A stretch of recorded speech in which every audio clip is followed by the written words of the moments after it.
आदरणीय प्रिय गीता प्रेमी बंधुओं, सादर सप्रेम जय श्री कृष्णा, राधे राधे। हम पिछले कई दिनों से गीता जी के विवेचन पर परस्पर चर्चा कर रहे हैं। गीता प्रेस गोरखपुर के द्वारा प्रकाशित स्वामी राम सुखदास जी महाराज की गीता संजीवनी से विवेचन करते हुए उनकी कृपा का पात्र बनने का भगवान से प्रार्थना करते हुए आपके सम्मुख ये जो विचार प्रस्तुत किए, आज तक निश्चित रूप से गीता जी के प्रथम अध्याय से लेकर 18वें अध्याय तक के अध्ययन की जिज्ञासा गीता प्रेमी बंधुओं के मन मस्तिष्क में पैदा होना स्वाभाविक है।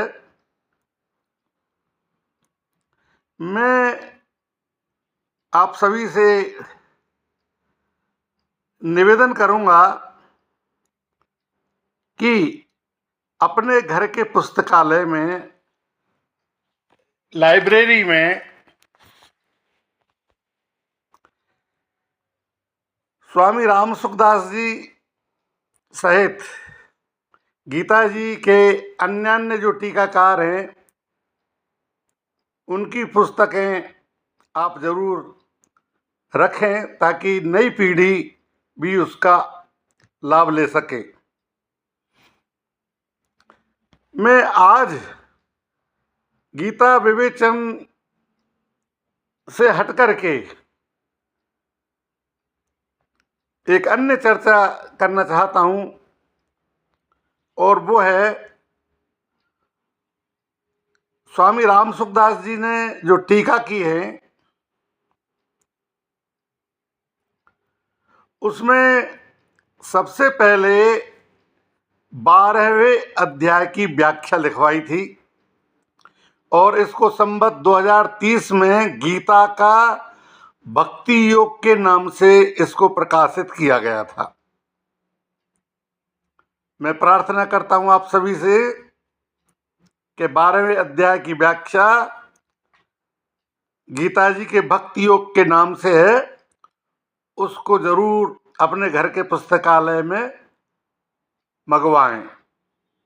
आप मुझे बताइए, मेरे व्यक्तिगत नंबर पर मैं व्यवस्था करने का प्रयास करूंगा।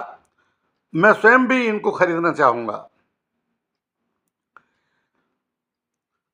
2030 के कुछ वर्षों के बाद 13वें और 14वें अध्याय की व्याख्या लिखवाई, उसको संवत 2035 में गीता का ज्ञान योग के नाम से प्रकाशित किया गया। स्वामी राम सुखदास जी को इसके बाद में इस प्रकार का विचार हुआ कि कर्म योग, ज्ञान योग और भक्ति योग, ये 3 योग हैं। अतः इन तीनों पर ही, यानी तीनों योगों पर 3 पुस्तकें तैयार हो जाए तो ठीक रहेगा।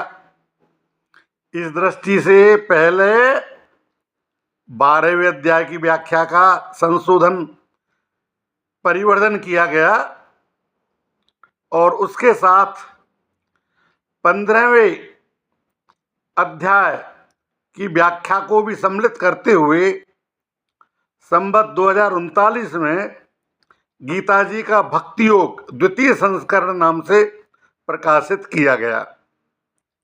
इसके बाद तीसरे, चौथे और 5वें अध्याय की व्याख्या लिखवाई। इसको गीता जी का कर्म योग नाम से 2 खंडों में प्रकाशित किया गया